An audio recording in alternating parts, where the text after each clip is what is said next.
and welcome to Raised by Horror. Raised by Horror is an inclusive podcast for grown-up latchkey kids of all genders and all orientations whose proxy parenting was done by horror films and books. We are your hosts, Richard Kadri and Violet Blue. Check out raisedbyhorror.com for more info. In this episode, Richard and I will be talking about horror at the Oscars, what's streaming right now, Bloody Axe Wound, The Dead Thing, what's coming to theaters, books, and the Bram Stoker Awards. Hi, Richard. Hello, how are you doing? Hello. I'm doing okay. I'm hanging in there. Excellent. I just read an article that said that that did a scan of names used in horror films, and it said that there are two names in horror films that are the most common that get killed. And Wow, what are they? the female name is Holly. Okay. I know, which I did not expect that. No. And the male name is David. Interesting. Yeah. Isn't Barbara's brother in Night of the Living Dead? Isn't he David? Oh, I think so. I believe so. I'm not 100% sure, but I'm 99% sure that it's David. Wow. Okay. All right. Yeah, So we have the article said confirmation. that that I believe it. Yeah. The article said that in Shaun of the Dead, the nerdy, annoying guy that died, his name was David. Oh, okay.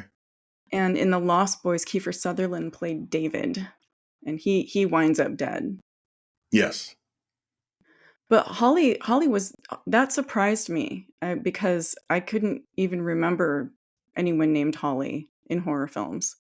I'm trying to think too, and I can't come up with a single one. It's weird. The article mentioned Holly in The Descent, but that's kind of like that's a blast from the past, right? That's reaching. Yeah. That's a while ago. Be careful if your name is Holly or David. Really? I'm just saying. Stay home. Might not even be safe at home. I don't know. No, it's true. It's true. You got your home invasions. Exactly. One of my favorite horror genres. So Yes. yeah, definitely stay home so I can watch. Okay. So first up, we wanted to talk about the Oscars. God, we were so excited in our last episode because there were horror films at the Oscars again, for starters. Yep. And I didn't realize that there were 4 horror films at the Oscars, and I feel neglectful because I didn't realize that The Girl with the Needle is actually a horror film. Me neither. I had to look that up. I was really surprised. It completely got by me. So for listeners, the horror films that were nominated for Oscars were The Substance, Nosferatu, Alien Romulus, and The Girl with the Needle. Like with all of the Oscar nominations for all of these horror films, we were very excited, and we really, really thought that Demi Moore was going to get it, right? Yeah, absolutely. It seemed like her year for many, many reasons. Finally, after such an illustrious career and being such a hardworking actor for so long. I mean, and really putting the work in as an actor too. She's been doing it, 40 years or something? She started in her 20s. She's 62 now. So she's been grinding it out. Yeah. A lot of highs and lows. Yeah, but also a lot of really brilliant performances that have been overlooked, just absolutely overlooked throughout her entire career. And then, I mean, The Substance just felt like cathartic in that respect, because it was a giant commentary about Hollywood's male gaze, but also Hollywood, passing people over based on, superficial appearances and what they think they can package and sell at any given time. Right? Yep, absolutely. I mean, among many other things. But it did feel like cathartic as a commentary with Demi Moore and what's happened with her career. And the Oscars snubbed her. Like everyone thought she was going to get it. Yeah, I don't I guess Anora took home everything at the Oscars, and Yeah. that doesn't thrill me. Same. Well, and I was, the chatter online was that it was like, hey, this is literally what The Substance was about, you know? Yes, exactly. Like Anora swooping in, younger actor, movie about romance and sex work and stuff like that. And then you sent me a link to something that kind of made it sting a little bit more or a lot Yep. more.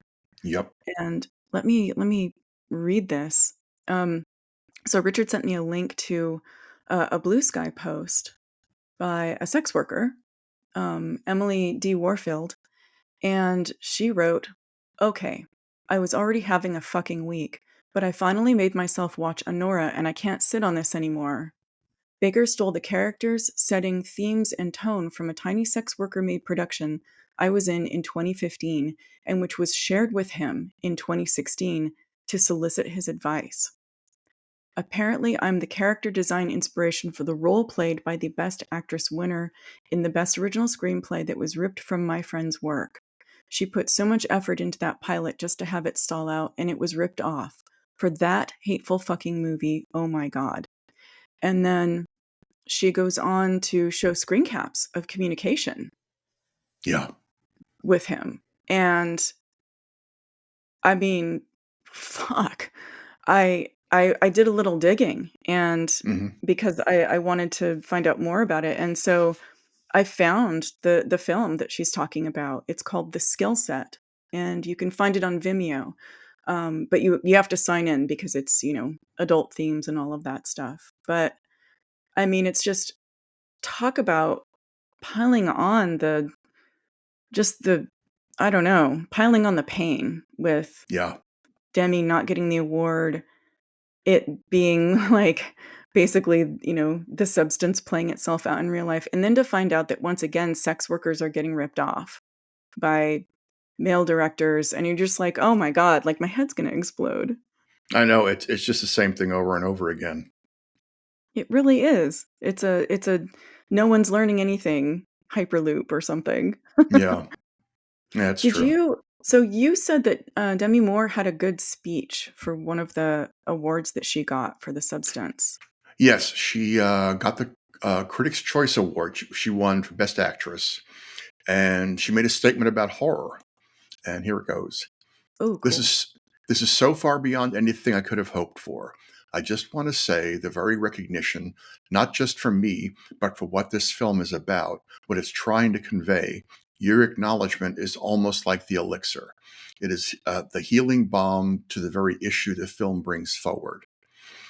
She went on to say, I'm so grateful not just for my performance, but that you have highlighted this film, this genre. Normally, horror films are overlooked and not seen for the profundity that they can hold. That's such a And I love that. it's funny timing too, because yesterday, excuse me, it was today, this morning, I was online and I just ran across a meme that relates to something we've been talking about for a while. It was basically it was th- overlooked things, overlooked Oscars, and on one side was Demi Moore in The Substance, and the other side was Toni Collette in Hereditary. Yes! Yep, Oh. Oh, it's so real because it's so true. yep, It's absolutely. oh.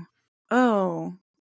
I yeah, I there's a it's like a club now Yes, of, like, just insane, unforgettable, incredible lifetime performances that get completely overlooked by the yep, establishment. yep. All because of genre. I mean, you can't tell me Mhm. that Toni Collette didn't give the performance of her life in that movie. Right? Yes, she did. Yeah, it's gotta be I mean, it's discrimination of all kinds, but it's still just nails back to that Hollywood horror discrimination. Yeah, It's so prissy and unfounded. I hate it. yeah, me But too. we will keep watching great films despite them and enjoying Yes, them. And 100%. yes.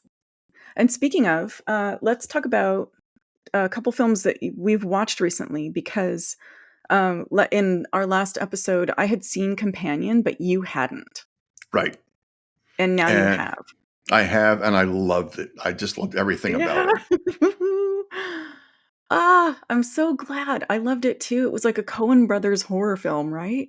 It was. It was. It was funny and horrifying at points, Yes. and touching, and and it went places I couldn't predict, and I love that in a movie. I'm a writer. I keep trying to figure out what the filmmakers are going to do next, and the Companion really kept me guessing. I was so excited that it was so twisty turny. I mean, I kind of knew a little bit of what I would be installed in for, in terms of like, oh, there's going to be, a robot person in it Right. somewhere. And I did my best to avoid all the spoilers. And I still was surprised at so many points in the film. And the performances, Sophie Thatcher's performance was fantastic. Just Yes. the the big change that happens in her character is just she's such the perfect person to play that part. And Jack Quaid, I Boimler, I loved Boim's, but he was not that. I was like, wow, this is range, to put it lightly. Oh yeah. Oh yeah. But he was the perfect guy for the role with that little baby face of his. Yes. That to Yes. see him play someone so awful was just beautiful. It was because it just made him so much more insidious as a character. Hmm. Yeah, that was I can't recommend that film enough. I've seen it twice now, actually, because I It's and terrific. on yeah, on the second rewatch, there were things that I caught that added up a little bit differently. It was really, really cool. I'm going to have to do that. I have not had a chance to watch it again, but so I'm going to have to do that maybe this weekend. Oh, highly recommended. Highly recommended. Okay, and then I finally saw Heart Eyes, and I think you did too. Is that Y- correct? yes, I did. Okay. I am not a person who likes to slag on films, so I'm not here to slag on it. Um, I will say it was really great to see Seattle PD on the mean streets of Auckland. So that was fun. Heart Eyes it's a slasher film about essentially a Valentine's Day killer that's been having Valentine's Day killing sprees all over the US, and no one's been able to catch this horrible, horrible killer. And it's a sort of meet cute romantic comedy about two people who are vying for a position at work and then end up kind of falling for each other and then targeted by this slasher killer. And it had a lot of potential, right? It Like, really did. It really did. And I just think from the beginning, for me, the tone was all off. The meet cute was just they pushed it way past the point of cute into ridiculous. yeah. It became precious, and there's nothing for me more loathsome than precious. Totally. Yeah, I mean, if it was really heavy-handed Yeah. in just so many ways. But I think okay, so here's my gripe with it. My particular gripe, I mean, other than it I didn't think it was a good film generally.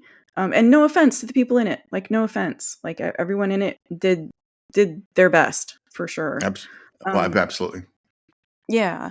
But I felt kink shamed by this film.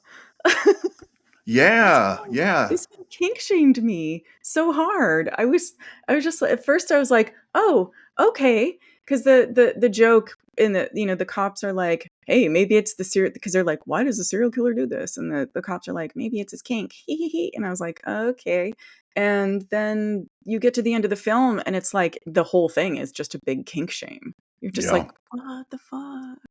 Like it's totally like that horrible, harmful trope of the serial killer is a transgender person, but it Mhm. was like that, but for kinky people and poly people. It Yeah. was like, that's why these people are broken. It was just like, oh, come on, really? Anyway. Yeah, the absurdity in that last act was just all over the map, and with that final reveal was just Of the like, evil thruple. oh my god, oh my god. Oh no, the bisexuals. Ah. Look out. Oh, stabby bisexuals is one thing, but come on. Yeah, yeah, they must be punished. Yeah, totally. Okay, well, let's move on to streaming. There isn't a whole lot, but I think we've got some stuff though we wanna talk about here. So Yes, let's start with Shudder because Shudder's got the most interesting lineup for this month in terms of like absolutely. what they're bringing to the table here. And Shudder usually does. Shudder's getting just more and more amazing with its lineups lately. They're getting so much new stuff. It's so great. So they've got two that we're going to talk about at length in a minute here. They've got The Dead Thing and Bloody Axe Wound. Dead Thing is already streaming. Bloody Axe Wound hits Shudder on the 21st of this month, although Yes. it's already been on Prime for a bit. So there's that. And there are a couple one. Oh, and they're bringing also The Rule of Jenny Penn as well, which is the John Lithgow film that's Mhm. coming up into theaters. I think it's. Didn't you say it's hitting theaters on the 20th? I'm gonna have to check that. You did, because I made a note when we Um, were talking. And okay. then it hits Shudder on the 28th, so it's in theaters a little bit earlier than Shudder, but it's pretty simultaneous, and I like that because the people that are gonna see it in theaters are gonna see it, a week before people see it on streaming, and, people who don't wanna go to theaters, who wanna, stay safe from COVID and all of that stuff, like, we'll all actually get to talk about it in a relatively within the same time rather than having to, like, wait a month or 2 until Yeah, something hits streaming video, so that's nice. I like the close simultaneous release thing. me too. Um, so Shudder last month, and we didn't get a chance to talk about this one, it got Humanist Vampire. Love that movie. Oh my god, isn't that a great film? Yeah, Oh. absolutely. So, Humanist Vampire Seeking Consenting Suicidal Person came out in 2023. It's a French film, and it was also released with an alternate title, which is Humanist Vampire Too Sensitive to Kill. Okay, that works. Totally. I kinda like the other one. I kinda like the other one. The Seeking Consenting Suicidal Person? Yeah, Yeah. yeah, that it reminds me of like an old Craigslist personals ad. Oh, totally. Totally. It also really fits the what happens in the film too. Mhm. Because a lot of what happens throughout the film has to do with the question of consent. And Yes. the setup is great. Sasha is a baby vampire who is traumatized by her vampire family. Um, when they get a clown, they hire a clown for her birthday, and the clown comes out and does a clown thing, and then her family attacks and eats the clown in front of her. And it totally traumatizes her, and it makes her wanna be a vegetarian, Right. and they try to put her in therapy when she's younger, and she just draws clowns with blood coming out of them and stuff like that. Um, it's it's it's a really funny film, and it's also incredibly stylish. Like, it's Yes. just the colors, the palettes, the set decoration, everything in every scene is just kind of, like, so visually cool to look at. Mhm. But it's funny, it's got a lot of humor, and it's got a lot of heart, and it Yeah. it kind of goes through, her, later teenage years where she's gothy, she's introverted, she doesn't wanna do what her parents want her to do, she's a musician, but they really want her to kill, like, they really want her to drink blood, and Mhm. there's a lot of going at great lengths of family manipulation to try and get her to just make the leap into fully becoming a vampire in the film, and Yeah, I don't want to give too much away because if people haven't seen it, I haven't given enough away for it to not have a ton of payoff. Let me put it Yeah. that I think the other thing is it's really funny, and way. the Mhm. scary parts of that movie to me are the young man, the suicidal young man she Mm. finds, because Yeah. once he makes the decision, the suicide decision, he begins dismantling his life in funny ways, but it's scary in that you're seeing someone make decisions he can't come back from. Yes. Yes. Yeah, that tension was a lot for me. Yeah. It was a lot, and it wasn't, I mean, content warning suicide, but it wasn't this the tension of a, "Oh, he's going to, commit suicide" thing. It was the tension of the consequences of his choices. Yes. It was, yeah. Just what a great film. Very deep, very cool. Highly Absolutely. recommend Yeah, it. it's highly, highly recommended. That's And don't be on afraid of Shudder. subtitles. Oh, yeah, seriously. Yeah, don't be afraid of foreign films. Anyone, please. So, yeah, it's on Shudder. It arrived last month. It's still in their catalog, so definitely go check that out if you haven't seen it yet. Yep. A new one also on Shudder that just came in and it's on now is Starve Acre. And have you seen that one, Richard? I have not had a chance to see that one. Okay, then I won't do spoilers. But what I will do, see, I protect you from spoilers, but not our audience. I'm Thank such you a very terrible, much. yeah, I'm just an awful person. It's fine. Um, yeah, so Starve Acre, I really liked it, and I don't think it got enough attention. It came out in 2023. It's an adaptation of Andrew Michael Hurley's folk horror novel, which I haven't read, but the reviews I've read for are like, "Holy fuck, this is a very scary book." So take that as you will.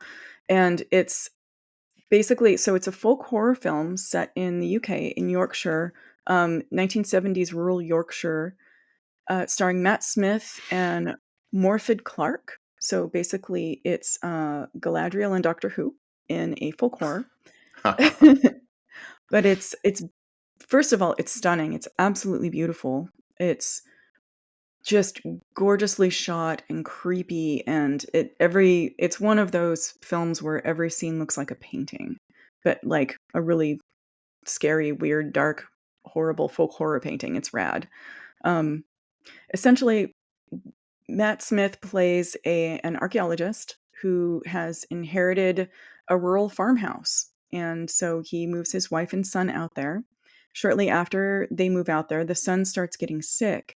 And while he's getting sick, he keeps saying things, and he keeps saying that someone called Dandelion Jack is whistling to him. Meanwhile, the father is, archaeologist. He's working on a dig on the property because he's found something that looks like it's worth digging up. And as the son gets sicker and sicker, the townspeople start to sort of encroach on their lives and start to bring sort of like folk mythology into their lives. And the parents resist it, but the more desperate they grow to figure out what's going on with their son, the more they start accepting the folk horror beliefs, and they basically start spiraling into madness in a way with the folk horror beliefs. And at the same time, most of the story is focused on the dad, and you can't tell if he's losing it or if what he's excavating in the yard, which is basically this giant tree trunk that looks like tentacles, you can't tell if he's excavating it and going mad or if it's coming to life. Ooh, that sounds And great. it's a slow burn, so if anyone is looking for a faster paced film or a quick payoff, this is not the film for that. Don't watch it drunk. It's definitely the kind of film where you need to sit with it, and it's worth it. It's beautiful. There's a good payoff. So that one, and then I have one more on Shudder that I want to mention, and then I'll well, yeah. So I haven't seen it, but it looks really interesting. It's called New Religion. It came out in 2022. It's from Japan. And it is about a woman who loses a child, becomes a sex worker, and the main thing that she does for sex work is allow people to photograph her body, everything but her eyes. And early on in her career, one of her clients basically makes a deal with her that she can't refuse. And the more after she makes this deal, people taking photographs of her body parts start to kind of unravel the fabric between the worlds. And so just leaving it at that, it sounds really interesting, and I'm gonna check it out. So that's It, Shudder. I can't wait for that one. It sounds terrific. Cool, cool. Did I cover everything on Shudder that looks interesting? I know there's a lot on Shudder, but There are two others I'm looking forward to. One is Sweet Sweet Lonely Girl, mm, and that comes out on March 10th. The story has a little bit in common with The Drop of Water, credited as a Chekhov story featured in Mario Bava's 1963 film, Black Sabbath. In that story, a nurse is taking care of an old woman who dies suddenly. The nurse steals a valuable ring off the dead woman's corpse before she lets the authorities know anything has happened. But, mm. you know, as happens in a lot of Russian stories, there's payback for this because the dead woman does not want to give up the ring. Wow. Now, in Sweet Sweet Lonely Girl, we have Adele, who is sent to a big old house to take care of her agoraphobic aunt, Dora, who only communicates to her through notes slipped under the door. The only break Adele has in her really lonely life is when she meets and eventually falls for a young, beautiful woman named Beth. Soon, kind of under Beth's influence, Adele starts neglecting her aunt and cheating her out of money. For instance, she's given cash to go out and buy food, and she starts buying cheaper food. Uh, Eventually, she does something that leads to her aunt's death. Mm. And to take it one step farther, she finally goes into the room to see if, it's clearly the aunt is not answering the door. She goes in, finds her aunt dead, and steals a ring from her body before calling the authorities. Ooh. This leads to some really interesting consequences that I'm not going to go into, Okay. Okay. but they deal with kind of generational horror. Ooh. Something that goes beyond just Adele's life into Okay. something larger. And I really I'm really looking forward to seeing this movie in depth. Cool. Yeah, that sounds fantastic. And it's on now, or is it coming up? March 10th. March 10th. Okay. Also on March 10th is Sator, another folk horror film, Ooh, love folk horror. um, in which a family living in the woods, um, the elder of the family, Nani, excuse me, the grandmother, believes in a dark supernatural creature living in the woods named Sator. It, according to her, it gives her its wisdom through automatic writing. Adam, Oh, creepy. automatic writing freaks me out. Me too. Nanny's grandson, Adam, searches for signs of satyrs in the woods, but comes up empty until he sees a family photo album, which brings back very disturbing memories of his mother, who also believed in satyr. Mm. From there, things begin to spiral. His dog disappears. He sees things in the woods on his trail cam. And the more he investigates, the more it seems to begin to confirm Sator and its control over his family. And that's all I can say about the movie at this point. Okay. It really sounds like from what I know about it, it's a slow creeping horror, which like a lot of folk horror is. So be ready for that. But it also looks beautiful, I mean, physically beautiful to look at. Oh, that's fantastic. I'm excited about that one. Yeah. I had missed that one. I didn't even see that. I'm so glad you mentioned it. Cool. Yeah, all the Shutter stuff looks good this month. Shudder is great. We didn't find much on many other streaming sites, though, in terms of like exciting stuff to mention. We wanted to mention that Paramount is getting Strange Darling. You and I covered in our November episode. So if listeners skipped that episode, waiting for it to come out, you can now watch it and then go back and listen to us talk about it. And HBO is getting Heretic, which was our most recent episode, our February episode, one of our February episodes. And yeah, so same thing there. So that's good. They're both Netflix. fantastic. They're both fantastic movies. Oh my I god, think yeah, they're outstanding. Must really see recommend films. both. Netflix, as usual, doesn't have much for horror. Like why does Netflix even have a horror category? They do have Talk to Me. So if anyone hasn't seen Talk to Me, that is and you want to just like get the pants scared off you with some Australian horror, like, woo, Talk to Me is so good. I did notice something on Netflix that I hadn't seen before, and that's that they have a series called Woman of the Dead. It's a German series that came out in 2022. They have season 1 right now, and essentially it's described as um, the woman she's an undertaker, but she basically does a Dexter. So kind of serial killer taking out people that actually deserve it kind of a thing. And apparently season 2 is going to be going up on Netflix within the next week or two, I believe. So Great. if you have Netflix and you're like idling, maybe check that out. In terms of other stuff, since we were like, oh God, other than Shudder, there isn't like a whole lot going on for streaming. I found a couple Um, of things. Oh, go ahead. I do want to mention the Criterion. Right, Criterion. Yeah, they have a great old classic Japanese horror fantasy called Demon Pond. Oh my God, It's yes. it is about a pond that is inhabited by spirits. Yuri, who's a local sorceress, has a bell that she has to ring at an appointed time to appease the pond's dragon god. But there's a terrible drought going on, and the local villagers, just desperate for water, decide to sacrifice Yuri to bring rains and water to the region. This does not go down well with the pond spirits. Well, the town doesn't fare well after that.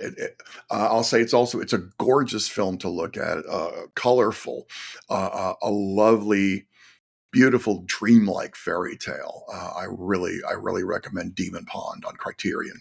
Oh, cool. And Criterion has like a weird trippy back catalog too, right? Of some like vintage horror and stuff. I Yes, a don't lot of stuff, and it's always rotating. So check back often because stuff comes, some leaves, but they also have a lot of stuff lives there too, and it's all the horror on Criterion is worth seeing. Fantastic. Well, I would imagine so. So in my hunt for things to watch, some streaming things to watch, I came across a website that I was unaware of, that is called FoundTV.com. And essentially what it is it's all found footage horror. And it's kind of like Shudder. It's worldwide. There's worldwide access. It's $4.99 a month if you US if you don't want ads. And they have so much stuff. They've got a lot of just like a lot of mainstream horror films, but they also have a portal where um, filmmakers can upload their found footage stuff, which is really exciting. That's So that great. you'll see stuff on it like Ganjiam Haunted Asylum, which is just amazing, fantastic, totally scary, epic. One of my top found footage horror films. I The agree. Taking of Deborah Logan. And then they have other stuff. Like I found this one title called Vi, The Lost Tapes. Now, you know that film Vi, right? Yes. Yeah. It's like a 1966 film about it's three monks. It's like three. Russian monks, and it's trippy and fun and weird, and I'm totally like not going to describe it well, but it's a really weird old horror film that's totally worth watching. It's kind of funny because it's unintentionally campy, but Yes. essentially one of the religious dudes ends up having to watch over this woman's body for 3 days to guard it. And you've seen it, right, Richard? Yes. Oh, yeah. Okay. Yeah. And Found TV has something, I just stumbled across it called Vi the Lost Tapes. And I was like, what? No. Because Vi is like one of those rad classics. Like if you watch it and you like it, you're like, ugh, you're a fan. And I'm like, wait, the Lost Tapes? Someone made a found footage horror film about that like is, that is obviously like a fan, someone's a fan of Vi as well that made this film. It's from 2023. It's an hour long, directed by Alex Waters. It's from Australia, and but it's the description is the film was edited from the footage taken by 3 American travel influencers who went missing during their tour in Serbia. They were heading to a small town near Belgrade to record what ended up becoming their final material. Wow. And it's basically based on Vi, which I was just like, that's so cool. I'm sold. I really want to see that now. Yeah, totally, totally, me too. So, yeah, so Found TV, that was sorry, it's a good find. Dun, dun. Um, and then in my quest for streaming horror in the desert, in the deserts, the horrible dry deserts of Hulu with nothing, Yes. and Screambox making me very sad. Um, YouTube horror shorts. I found like a gold mine of high quality YouTube horror shorts. Um, I found one which, I mean, the title did not attract me, but basically the description is like crazy, and it's great. It's called Baby Fever, which I would never ordinarily want to watch something called Baby Fever. No. Made in 2024 by Hannah Mae Cumming, and it's basically Carrie meets Slither. Okay, like how fucking cool does that sound? I Um, love that. right? There's another one that's really great. It's called Who Goes There, made in 2024 by Astrid Thorvaldsen. Folk horror western that takes place in the 1880s. And I think we've discussed this before, Richard. Like, we kind of dig folk horror westerns, right? Yeah, oh, absolutely. Absolutely. Like, they're just like, what? I mean, it seems like a weird sideways category, but for some reason they're really compelling and fun. Like Western Mhm. horror is just like, I don't know, it kind of works really well. It really does. Maybe it's because I think you're probably like me, a Cormac McCarthy fan, and I think that he wrote horror. So Oh, Blood Meridian is absolutely a horror novel, right. 100%. Oh yeah, totally. Oh, absolutely. There's another one. There's a couple actually. There are 3 by Andrew Hara of Hara Films. One is called Prey in 2022. It's a twisty home invasion one, which is really cool. It, like turns the tables on home invasion gender stuff, which is rad. He did something called The Hound in 2019, which is this beautiful black and white love letter to old Universal films. And then one that it's kind of slapstick, but it's kind of silly, but I kind of liked it. It's called Do You Even Scream? And it's a short horror short Scream parody from 2023. Basically, its tagline is maybe Ghostface needs to touch grass. And I Wonderful. really liked it. Have you The seen, also on YouTube, have you seen Milk and Cereal? No, what's that? It's Serial is spelled Serial. It's a short, about an hour found footage film about a couple of internet prankster who pull jokes on other people. They pull them on each other, Ooh. and setting up a really big prank, they kill someone by accident. Oh shit. Or was it an accident? Uh-oh. What's great about it is the found footage nature of the films gives the characters a chance to play with their expectations and assumptions about what's really going on. And I really enjoyed this movie. It's Oh. very simple, small cast. Everyone in it is smart, and I really enjoyed how it unfolded. It's a very nice piece of work, and it's only an hour, so I think it's Oh, worth your cool. time. Okay, that's great. I love it when the characters are smart. Like many people, when I'm watching horror films, if the characters do dumb things, I just kind Yes, of like it loses me because I'm like, why, everyone knows not to go in the basement. Come on, right. Especially alone. You have a bunch of people. Mhm.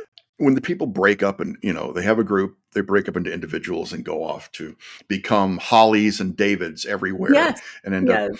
being chopped to pieces. Yeah. I mean, if you're gonna do that, at least acknowledge that you're not supposed to do that. Right. And you know what I ended up on FoundTV because I'm trying to track down this film called so I found this list of like truly scary films, and of course I'd seen every single one of them except one, and it's called The Bay, made in 2012 by Barry Levinson, like the Mhm. Barry Levinson, the famous director. He apparently only made one horror film, and everything I've read about this, he made a found footage horror film, and everything I've read about it in comments is like says it's incredible that he only did one horror film and he knocked it out of the park. And so that's how I ended up on Found TV, and they don't have it. So that kind of bums me out, but I will continue my quest, All and right. I shall report back dutifully. All right, I think that's all we have for our streaming quest as Yep. usual. Our Yep.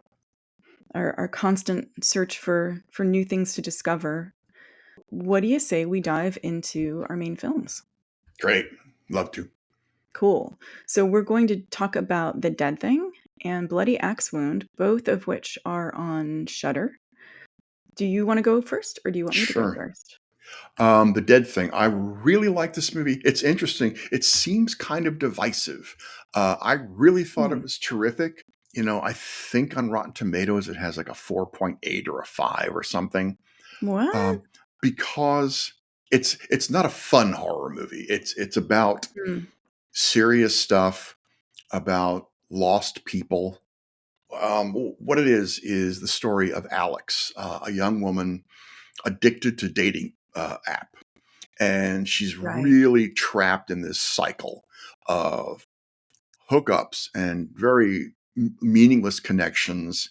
And they just it goes on and on and on. And she hooks up with these guys, and you see her going home the next day, knowing that nothing that happened meant anything.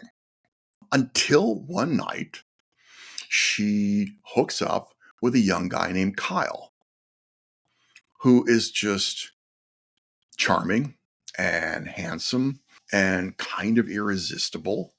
And they go home together, and it's amazing. It's like Hmm. the best night of her life. They have great chemistry too. Yeah, In the film, you really believe the connection. Like the connection is genuine and charming. absolutely. But the next day, he's gone.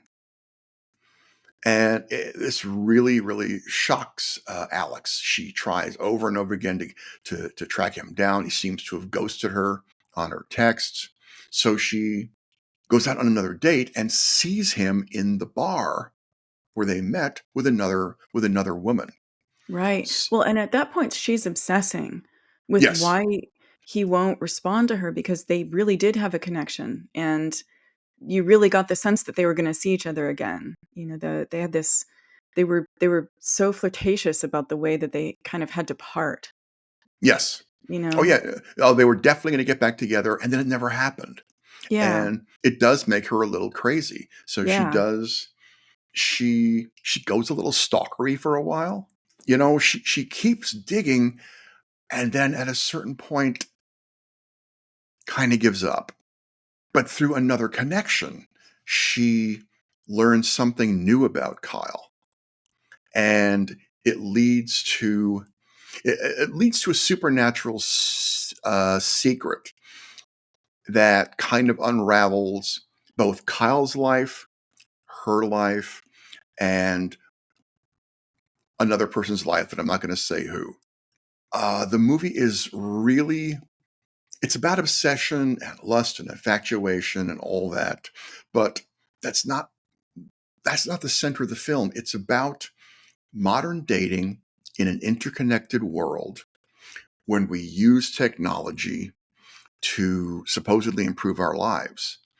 But does it?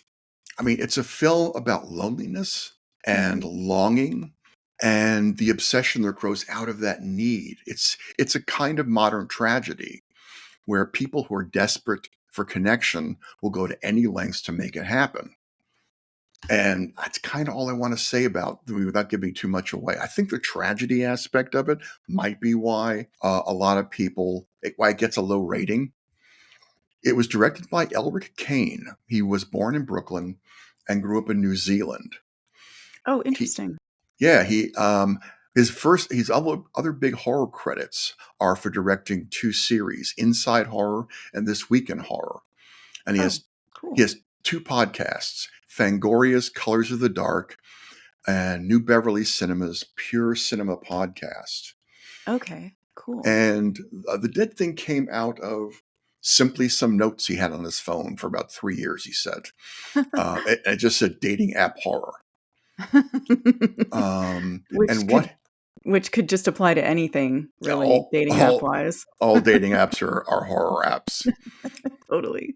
But what he said to moviemaker.com is, what I remember very clearly is going to work, and I work in the office this movie is partly set in, and our secretary would come in every day, a young woman, really funny, and she would tell me about different dating apps and different guys she was meeting.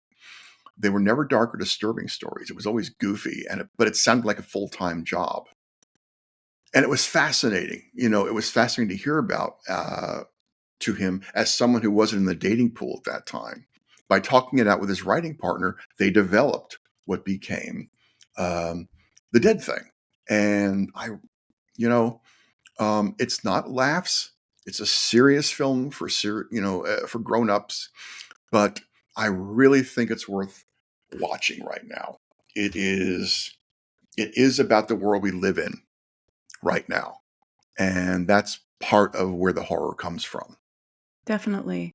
It's also a supernatural horror film, Yes. and the supernatural aspects come together toward the end of the film when you start to understand what's been really going on.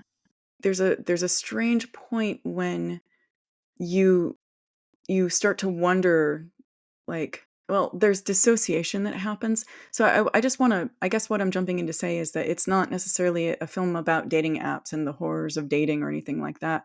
Right. And also, if someone described the film to me like that, I would avoid it, and I would be worried that was going to be seeing a film about abuse. No, no, And no, no, no, no. Sorry. it's not. That's yeah. There's no abuse that happens in the film. It's the female lead never loses her sense of agency. Yes. And when she makes decisions that she knows are, horror movie, don't make those decisions kind of decisions, you know that it's her making them because she's made a clear decision in her head to do so. Yeah. And it's it's pretty cool. It's pretty cool. And what ends up happening when the twist happens and we get toward the end, it's really it it's delirium. It's kind of this really trippy delirium. Hmm. And yeah, it's stuck with me for a while. So highly I do recommend it. I do recommend it. But it's a slow burn too, for Yes. sure. Yes. But our other film, Bloody Axe Wound, is completely different. Oh my god, that's the totally different it's like, yeah, so if you wanna watch something snappy, this is the film. Like, this is not a slow burn. Bloody Axe Wound, the thing about Bloody Axe Wound, it was I just, like, how did so many people sleep on this film? Like, I don't it came out in 2024 and among a crop of great horror films, but I feel like it never got the accolades and the mentions that it should have. And Yeah. just the people that love it, and I'm one of them for sure. Me too. It's, yeah, so Bloody Axe Wound came out in 2024. It's directed by Matthew John Lawrence, And it stars Sari Arambilo, Molly Brown, Jeffrey Dean Morgan, Billy Burke, Eddie Levy, and Angel Theory. I've also noticed too that, like, before I get into like a description of it, I've noticed that online the people that love it just love it, Mm. and the people that don't like it, like I've seen some reviews where they're like, it's disjointed or it's too slapstick or anything like that, and I'm like, I feel like they kind of miss the point because the film is it's weird. Like it's let me describe the first part of it because I think I can better explain it by telling people what happens in the beginning of the film because I think it actually does set it up well. Sari Arambilo, God, I'm so sorry, mangling her name. Arambilo plays Abby Bladecut. She's the daughter of Roger Bladecut, notorious serial killer. The film opens with Jeffrey Dean Morgan in a diner, just like, wahaha, serial killer murdering everybody in the diner. He, like, squishes the cook's face to the grill, and the waitress is like, ah, scream, scream, and she, like, runs outside. And we see that as Jeffrey Dean Morgan is like, ha ha ha, I'm going to kill you. There's another figure there, another character, and we wonder if maybe this is Jeffrey Dean Morgan's accomplice. It's a smaller person in a big fox mask. The serial killer murders the waitress. There's lots of screaming, gushy blood, blah, blah, blah. And then the camera pulls back and we realize we've been watching it through an old school TV, like a 1980s or 1990s television set.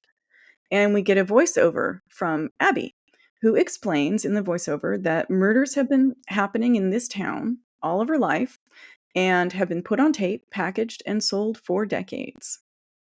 And this is when basically we realize, so this film, stepping back from the narrative here, um, all those slasher films in theaters and video stores that we watch, that you and I watch all the time, this film takes place in the town that those films happen in. Yeah. A day-to-day life in an alternate reality where the slasher genre occurs. So that's kind of the really rad conceit about this film, is that it's like the place, like it's that mystical place where all the slasher films happen, Mhm. right? You know, Yeah. with all and but it's day-to-day life. It's like the ordinary boring stuff, right? It's Yeah. like, the serial killer, has to go grocery shopping too, kind of a thing. Yeah, I like that. Um, And the small time town video store, yes, absolutely depends on renting their slasher films. It's this right. That's the only thing keeping them open. So Abby's dad is Roger Bladecut. He's the notorious, slasher killer. And he owns a video store. It's called Reel to Reel, and it's spelled Real to Reel. So after the voiceover, we see Abby, like, riding her bike and showing up at the video store. And she's going, and it's like a 1980s style video store, and it's got like posters of like Blade Cut 2 and Blade Cut 6 and stuff like that. She explains that basically her dad relegates her to working in the video store. She doesn't, get to go out and kill and be in the movies or anything like that. She sneaks out at night to basically hone her skills. When she gets into the video store, dad calls her into the office. And we go into the back office of the video store. And honestly, like, we see, like, also, all the posters in the video store. It's like an old school, VHS and DVD video store combined. And I slowed down and took a look at some of the titles that were on the shelves. One video is called My Foobar. Another one is called A Flock of Electric Sheep. Great. And then there is the Hot Grease Massacre, Hot Grease Massacre 6, which I obviously, Jeffrey Dean Morgan is the hot grease killer. So, and then of course Uncle Peckerhead, right? So Uh-huh. there's that. Um, so anyway, dad calls her into the office, and we see her dad for the first time, and he looks like a cross between Freddy and Jason without a mask. Yeah. Yeah, he's quite the sight. Yeah, but he's just, like, sitting behind a desk in the back of a video store, and, like, all over his messy office is, like, serial killer paraphernalia and, like, posters that look like, exploded diagrams from the movie Saw, because that's where he does his work, is his Mhm. office. And so he calls her in, has her sit down, and, asks if she's seen the new Hot Grease Massacre. and says, yeah, it has a weird cameo in it. And she's like, oh, it does? So he plays a slasher scene for her that we just saw. And he points out the fox. She's like, oh, wow, what are they doing there? And then he's like, yeah. Anyway, so no more foxes in my films, okay? And she's like, oh, okay. So she walks out. And so now we see full circle like what the conceit of this film is in terms of like the basically the alternate reality that it's in. So we see, that we see their reality, but their reality is a film. It's kind of cool. Anyway, so she leaves and we see this, the loser working at the video counter, the guy with the, the mullet and the mustache, and he's like really gross, and he, he calls her like a cum dumpster or something like that, and she just turns around and punches him the fuck out and leaves.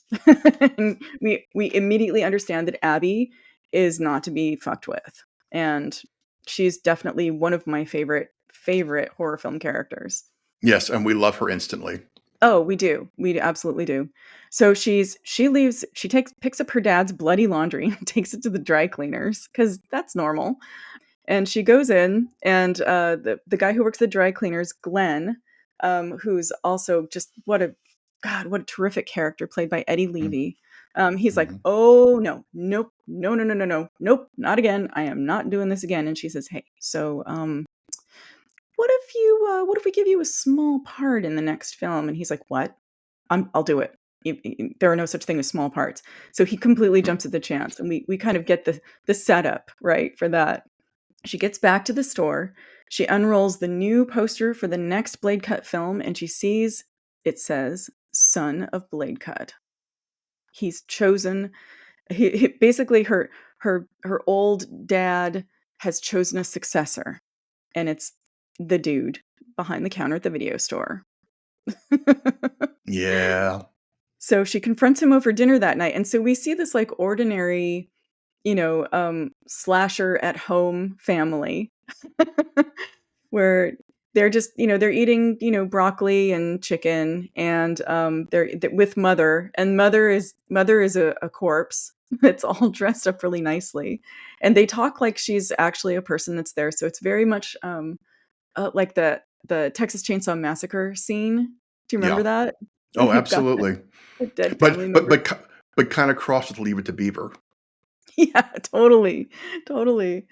And she confronts him, and she's like, so why not me? I'm perfect for this. Why not me? Why can't I be the next killer? Is it because I'm adopted? And also it's, this is a spot to mention too. She's not white. So she's kind of pointing out like, is it because, And he says, no, it's because you're a girl. And she says, what? And he says, look, it won't sell. Look, no one will buy it. You're 100 pounds soaking wet. It's just not going to work. And she's just like, the fuck? And he says, okay, so how about after dinner we go out for a kill? I'll give you some pointers. And she's like, okay, Dad.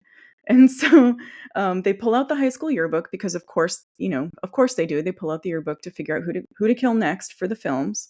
And as they go out, they, of course, find a heterosexual white couple in a parked car near a lake. They're, either getting ready to have sex or probably go skinny dipping. And the dad is giving Abby pointers like, never let them see your face, trust the process, and always give the people a show. And so he kills the teens in dramatic fashion and then has a heart attack and dies. Abby's just like, oh God, oh God, oh God. So she picks him up, and in the next couple of scenes, she's taken him to the graveyard and buries him so he can come back, because of course he does. Like all slashers, they always come back. Exactly. Yeah. And we see that he has trouble getting out of the grave, and she has to help him out. He's like, he's the flagging old slasher. Like he needs to retire. He's like losing it. We see him the next day. He's like, I'm not healing. Like, and this means I can't go out with, my successor on his first kill. Can you go with him? And she's like, okay. Basically, she's she's the one with the skills, but she's going to go babysit this guy for his first kill. Then Abby goes out with the video store clerk for his big kill. This one's going to be a classic, high school home invasion where they basically walk up outside and they stand in front and they look at it, and she's like, "Did you look at the floor plan? Did you make a map?" And he's like, "No, I don't need to plan, man." And she's like, okay." And then he tries to go in the front door, and she's like, no, the back door. It's the back door that's always unlocked. Just like kind of coaching him through all these slasher tropes. He goes And in really and and really unhappy about it. I mean, she knows Mhm. how fucked up this is. She's the one who should be in his place. She's training the guy who's taken her job. Yep. Like, ugh, terrible. The video clerk dude goes in. It's a cheerleader and a football dude. And he gets inside and he's on a walkie-talkie to Abby outside. And she's like, "Well, are you there? What's going on?" And he's like, "Oh, she's not in the shower. She was supposed to be in the shower." And Abby's like, "So?" And he's like, "Oh, I wanted it to be a shower kill. My first kill needed to be a shower kill." And she's like, "Well, who's in the shower?" And he said, "That's the dude." And she's like, "Well, there you go. There's your shower kill." And he's so homophobic that he starts to freak out. As he's freaking out, the football player comes out of the shower and he gets caught. A fight ensues and he loses, and the football dude basically accidentally kills him. Abby's just like, "Oh shit, oh shit, oh shit, oh shit," as she's standing in front of the house and the cheerleader comes running out screaming, covered in blood. And Abby's like, "Well, I guess I have to unfuck this." And she hunts them down and she takes them both out. And then there was just one person left in the killing spree for the evening, which is basically the cool couple's loser friend at high school. Abby goes to the loser friend's house, and it's Molly Brown, looking very like the girl in But I'm a Cheerleader. Very like butch, athletic, cute, alt 90s girl. Abby goes in. Sam, who's played by Molly Brown, hears a noise. Abby turns around, and Sam is right behind her and stabs her with a drumstick, surprising her. Sam turns around, gets on the phone to call the cops to call for help, turns back around, and Abby's gone. Abby wakes up the next day. She got home somehow, and she's in bed and she's healing. There's a present for her at the foot of her bed. Turns out it's a present from her dad. He gifted her an axe. So now she knows she's the one. I'm gonna tell you a little bit more about the plot. Like, this plot is Oh, so thick, and this all happens in a very short amount of time, and the plot of this film just keeps going like this. yeah. But this gets us to the next act, which is essentially that Abby is now tasked to be the high school killer from within the high school, but she's never been to high school before. As she's leaving to get ready to go to high school for the first time, she runs into Glenn from the dry cleaners, who's now he's decided he's in the film now, and he's dressed as a janitor, and he's got this whole backstory, and he's got this whole look, and he says he's been washing his face in urinal cakes to prepare and all this stuff. And she's like, "Yeah, we kind of need you to run the video store." And this turns into a fun gag where we end up seeing Glenn like a whole bunch more times throughout the rest of the film, trying to be in the film in different ways, and it's fantastic. Abby goes to school and meets the girl that stabbed her, who confronts her and scares her and makes her smoke a little pot. And they get busted. They go to detention, and then they escape detention. And you can tell they're kind of becoming friends, and maybe more than friends. And Mhm. Sam is really enjoying like kind of freaking Abby out about stuff. Later on that evening, after they go home, Abby puts on the fox mask and goes out to try and kill Sam again, and kind of loses her nerve. We find out that, she maybe is kind of into Sam a little bit. The next day, her and Sam are getting closer and closer. We find out that Sam is in a band, of course, and it's called The Queef Queens. And she invites Abby to a show. And Abby, at this point, what's happening here is that Abby is meeting the kids that she's supposed to kill. She's finding out that they're really cool, and they're actually really nice. Like, we see that there are, circles around their faces in the yearbook, and she meets them and they're like, "Oh, hey, you're new here. If you need anything, let me know. If you need some help, let me know." The more that she talks to them, we find out that these kids are grieving because their friends keep dying. They don't want to stay in a town that has so much death and murder. It changes Abby. It changes the way that Abby sees the world. She tries to appeal to her father later, saying, "Is there a way we can appeal to these, yearbook judgments and maybe choose different people or something?" And her dad is livid. He's just like, "No, this is the way things have to be. These kids totally deserve it." Abby says, "How? Why do these kids in these films deserve to be killed?" And he says, "Look at them. They're promiscuous. They do drugs." And Abby's like, "What?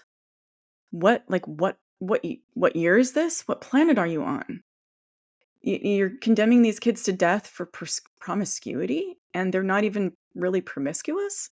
Like, what is that even a sentence of?"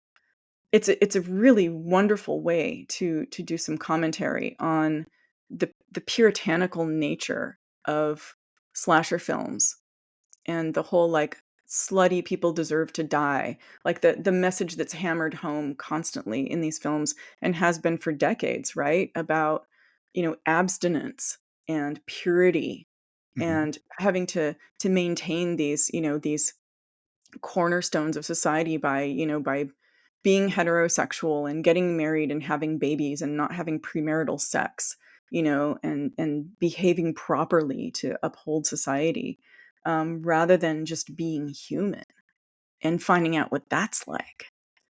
So Abby tries to do the good thing. She tries to make her dad happy, and she tries to kill Izzy, who is Izzy's such a great character. Izzy is played by Angel Theory and is an incredible dancer. Abby basically pushes Izzy out a window. Abby goes to find Sam, finds out she missed the gig. Sam stole some beer. Her and Sam go off to the bleachers and talk about, the just all the death in the town and how heavy it is. And we find out that Sam made Abby a mixtape, which isn't necessarily an important plot point, but for me, not just that I love mixtape stuff, but the music in this film is so good. Oh my god. So this film has an original score, but it also has a soundtrack. And the soundtrack is mostly, and honestly, like when I first started hearing some of the Pom Pom Squad songs, I was like, "No. No, someone's got incredible taste in music." The songs in the film are mostly from Pom Pom Squad and 500 Bucks, and they're fantastic. I went on Reddit and found out that the director had a playlist of, he said, 200 songs that he was listening to throughout the making of the entire film, and I'm like, "Man, release the playlist. Like, Yeah. give the people what they want. Come on." Yeah, so I mean, the music in this film is just one of the, it's almost a character on its own, which is just completely wonderful. Anyway, And there's nothing sweeter a young person can do than make a mixtape for another person. I mean, it's just when you see that, it's like, okay, these people are real, they're into each other, and this is going somewhere, and it's just lovely. right, because something like that communicates a sense of shyness and a sense of intimacy and a sense of wanting to reach out and not having the words Hmm. and not sure if you can say those words. So you have something else say those words for you. And it's just such a, this film has so much heart. And that is just one tiny, tiny part of the giant heart that beats in this film. So Abby, goes home. She finds out that she didn't actually kill Izzy all the way. Her dad is even angry at her and says, "You go finish the job." She tries to. She really does. And she can't. She comes back, and that's when she starts to realize she goes back, she goes to Sam's house, and that's when Sam gets a phone call. They find out that someone killed Izzy, and that's when we find out that Mr. Bladecut has gone full Bladecut, and he's now going to be killing off all of her friends, all of Abby's friends. Abby's like, we've got to get everyone together and we've got to get out of here. They round everybody up and they all get in the band van and they try to get away. And of course they can't. The van breaks down. And of course the van is going to be in the shop, and the van broke down next to a giant forest that they have to get through on foot. And the only place they have to hide is an abandoned campground. Yay. And Abby is like, no, no, no, no, let's not go there. Can we not go there? Please, let's not go there. And that is not even the third act of the film. There are twists that come after this, and I'm not going to give them away. But I will say that this, as much information as I've just related about the film, like I said, that's maybe like the halfway point of the film, and it just keeps going like this from here. It's brilliantly written. It never lets up. It's constantly entertaining. The line delivery is off the hook by the actors, and there's just, I have no criticisms with this film, like, at all. It's endearing and funny, and you're on the edge of your seat sometimes too with the horror. It's fantastic. I'm not going to tell any more of the film. I'm not giving away any of the rest of it. That's it. One of the things I think what's great about Bloody Axe Wound is all the kind of rom-com stuff that they tried to do in Hard Eyes. Bloody Axe Wound makes work. Yes. It's Oh, it's the romance slasher film totally. in which everything comes together. And none of it hits you over the head either. Yes. You don't feel like, you've been told the same thing 3 times, from 3 different directions. And what I like about this film too is that it's one of those films that is smart, and it's for smart people, and you have to keep up with it. Yeah. It's wonderful. So see it, everyone. I insist. See it, write good things about it, say good things about it. It did not get its due, and it deserves it. Yep. March 21st. Yep. Run, don't walk. So that said, do we want to talk about what's coming up in theaters? There's a bunch of stuff. There's some really interesting looking stuff. All right, you go first. On the 14th is Opus. I'm so excited for that. Oh my God. John Malkovich plays a reclusive rock star who, after many years of absence, decides to release something new. A woman is invited to his rock star compound. And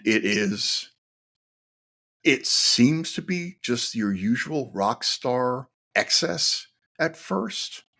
But then the more she gets into it, it's like, well, this is more of a cult. The cult in this, it says cult in the trailer, but it almost feels more like a wellness institute or something with like to me, those like are cults. Right, totally. With an eccentric old rock star, an aging rock star that's self-indulgent, that everybody indulges.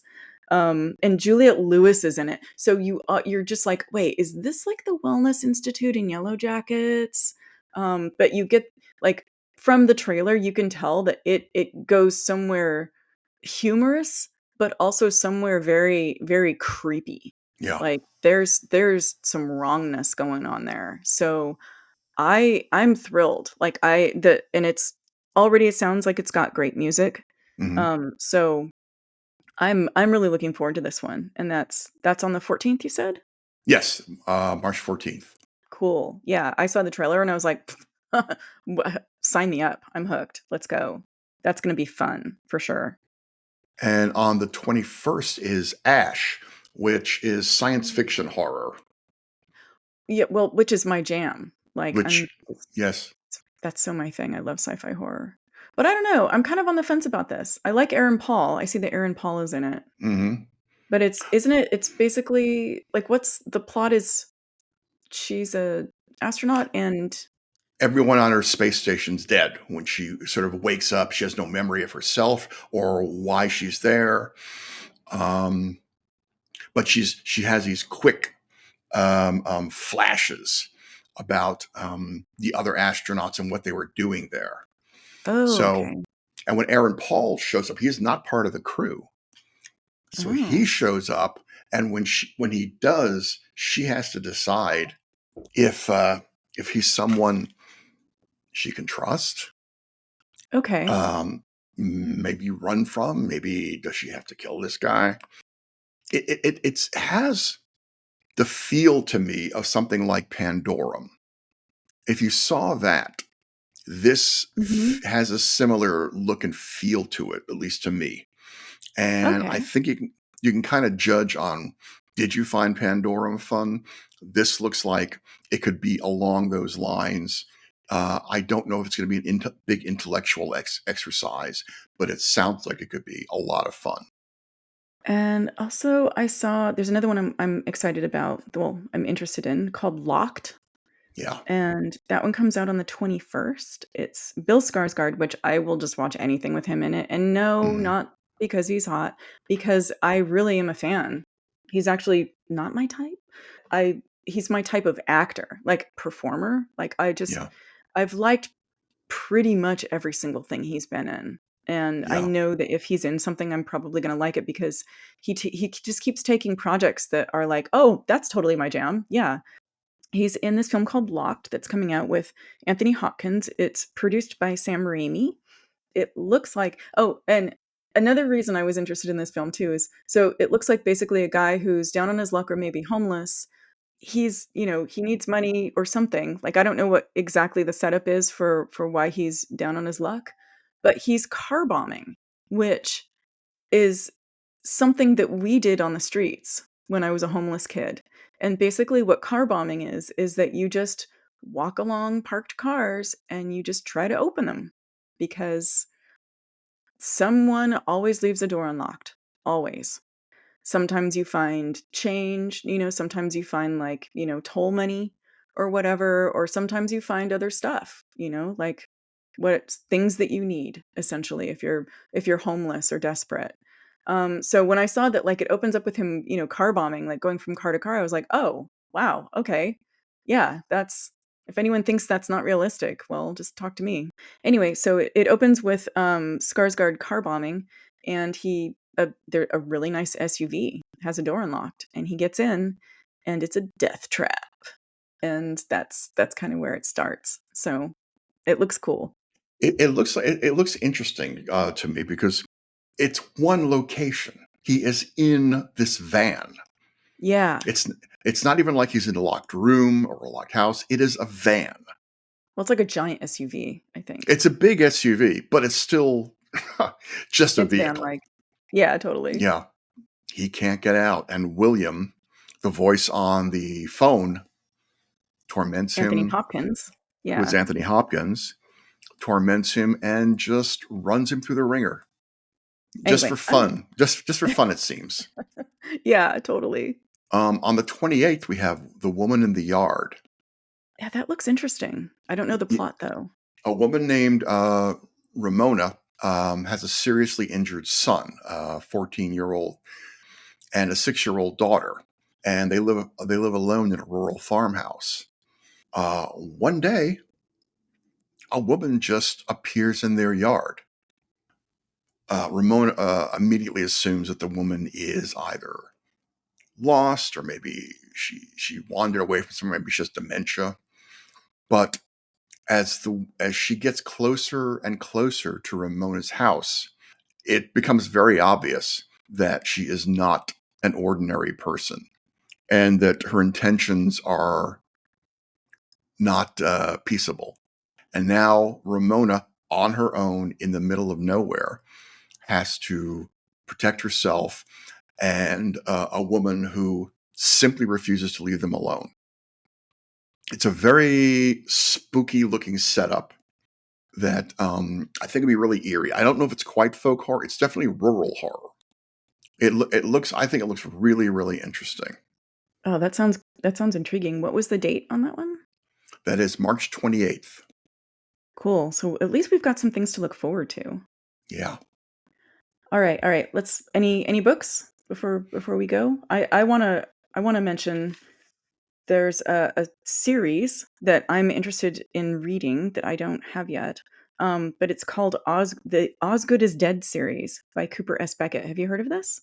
No, I have not. Okay, cool. I think it's going to be really cool. There are 4 books in the series. It is the Spectral Inspector series, and there's a website if people want to check it out, spectralinspector.com. And it is, quote, queer as hell, alcoholic hunter of the supernatural, Osgood. And it just sounds fun and spooky. So that's what's on my list. Cool. I want to just recommend a bunch of books today. Okay. The Bram Stoker Award ballot has been released. The Bram Stoker Award, if you don't know, is the Horror Writers of America Association gives out awards every year for the best horror novels, short stories, graphic novels, scripts, things like that. And I thought I'd go over, just run down the novels for you because they're all great. So the first one is House of Bone and Rain by Gabino Iglesias, who is a past Stoker Award winner and just a terrific writer. Another one, again, another stellar writer, an award winner, is Stephen Graham Jones. Oh, His new book, I Was a Teenage Slasher, which is a lot of fun. Him.